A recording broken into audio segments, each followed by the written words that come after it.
As you're younger, you can slouch, you can do all kinds of stuff, and you're not dying at the end of the day. But it's cumulative, and over a lifetime of doing things wrong, you will pay the consequences as you get older. So what I'm suggesting is that you invest in your health today for a much better tomorrow.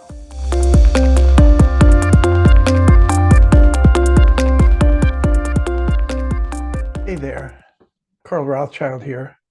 One of my other favorite subjects is about sitting. And we use the term staying fit while you sit. So, I already did the video on sleeping, and I hope you get a chance to watch that one. So this is about sitting. As a chiropractor, I had many people come into the office, and we can tell that major component of why they were suffering is because they had lousy sitting habits. Now, if you don't sit all day long or hardly at all, then don't watch this video. But if you sit, like many of us do, I suggest you watch this. Because, a lot of you can get away with thinking you're getting away with whatever. As you're younger, you can slouch, you can do all kinds of stuff, and you're not dying at the end of the day. But it's cumulative, and over a lifetime of doing things wrong, you will pay the consequences as you get older.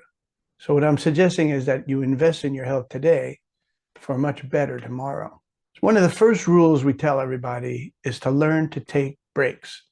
People sit in awkward positions sometimes because they're tired of sitting so long. So you should have a timer in front of you and maybe take a break every hour, just for 5 minutes, as often as you think is proper for you. And when I mean take a break, I mean move away from your computer, stand up, move around, maybe even go outside for a breath of fresh air. But taking a break is really important. I wanted you to understand that the chair will make it much easier for you to maintain good posture. Don't just sit on anything. If you go to someone's home and you just plop on anything in any position, okay, for a few minutes, that's fine. But if you're there for a while to watch a whole football game or whatever, I want you to take care of that spine of yours. So a good chair can make a big difference. Now, this is a perfect chair. And I'm going to go over this, why it's perfect with you right now. First of all, back support. If you're sitting in a chair that doesn't give you this type of back support, then I suggest you either get a different chair or you get a back support. You can actually buy them separately to wedge between your body and the back of that lousy chair. The next thing is the height adjustment. The chair must be able to easily move up and down. I say easily. If you're the only one that ever sits on that chair, then it's not so important that it easily get moved up and down. But a lot of times chairs are shared, and that height adjustment is very important. And we're going to go over that in just a moment. But being able to have a great back support and being able to adjust the height is really critical. So one of the key rules is that your feet should be flat on the floor. And that's where the height of the chair comes in. The feet should be flat on the floor. And if you're too short and the chair is too high and you can't accommodate, you need to get a footrest. A lot of our facilities had these. They're really convenient and very inexpensive. The next thing is that the thigh should be horizontal with the ground. So if the chair's too high, that's no good. If the chair's too low, that's no good. The thigh should be horizontal with the ground and with the chair. So what I want you to do is, if you're in front of your computer, I want you to be sitting in your chair, relaxed, with your feet flat on the ground. And I want you to have your computer in front of you, the screen in front of you. And I want you to close your eyes, move around, move your shoulders, move your neck, and come to a neutral position that you feel is comfortable, not putting stress on your neck, not putting stress on your back, and then open your eyes. And if your eyes are not pointed to the middle of the screen, then you need to make some changes. Most typically, you need to move the screen either up or down so that there's no strain on your neck. And also, if the screen's to the right or the left, that's no good. You want it right in front of you. What you want to have is neutral body posture. The next thing is arm support. Now, a lot of chairs don't have arm support. I love having arm support. And the reason is because you're going to take all that weight of your arm, which could be as much as 20 pounds, off of your upper back and shoulder. You're going to rest your arm on the arm support. And you notice that the armrest should be at the same height as your keyboard. If you want to avoid carpal tunnel, this is the exact mechanism you want. And also this part right here where your wrist comes in, it shouldn't be hard as a rock. It should be cushioned. A lot of the mouse pads are cushioned, but you might want to have a cushioning going across the entire keyboard shelf. There should be a slide out shelf so that your arm is nice and comfortable and your wrist in particular is relaxed. So now let's talk about the common mistakes in chair sitting posture. First of all, I hate these chairs. There's no back support at all. There's one bar that goes across up here, and this is all blank. And this is so common. If you go to school, you have chairs like that. If you're going to be, at the library, they typically have chairs like that. So if that's true, then do the best you can of making sure that that chair works for you. Thighs horizontal and the feet are flat on the ground. Now, this is one of the most typical things we see of a lot of slouching.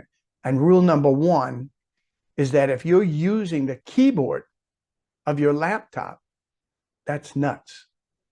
And we're going to go over that in more detail, but that's what's going on here. And you see how his wrist is sitting on the corner of the table.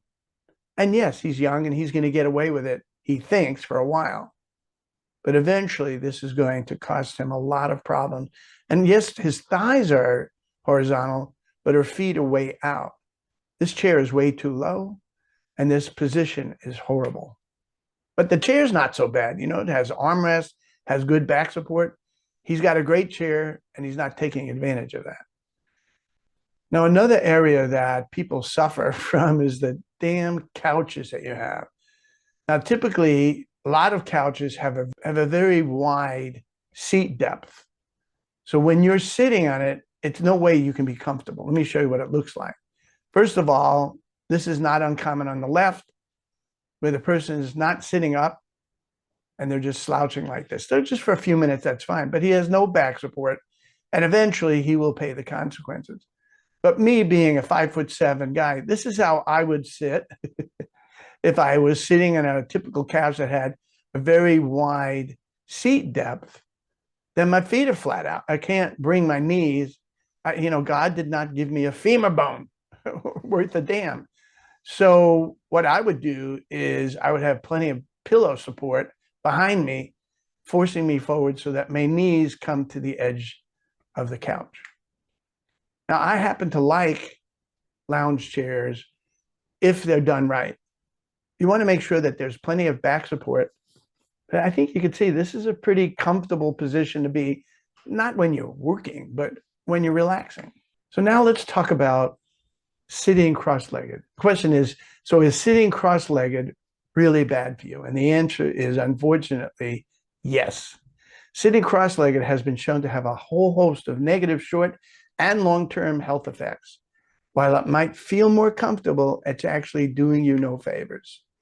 Why does it feel comfortable to sit cross-legged in a chair if it's so bad for you?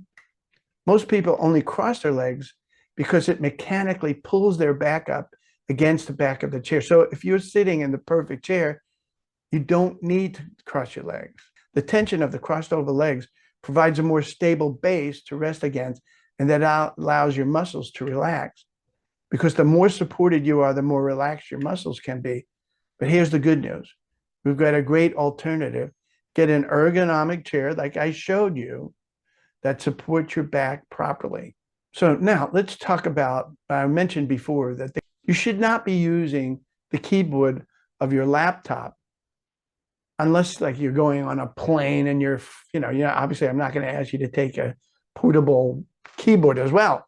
But in general, you want to have a setup where, first of all, you've brought the laptop up to eye level, just like we would with our regular, larger computers and you don't use the keyboard. You notice how this person has a device that allows the keyboard to move up and down based on her height. And it's just perfect. Her eyes are right, basically pointing to the middle of the laptop. So what are the benefits of maintaining good chair sitting posture? Okay.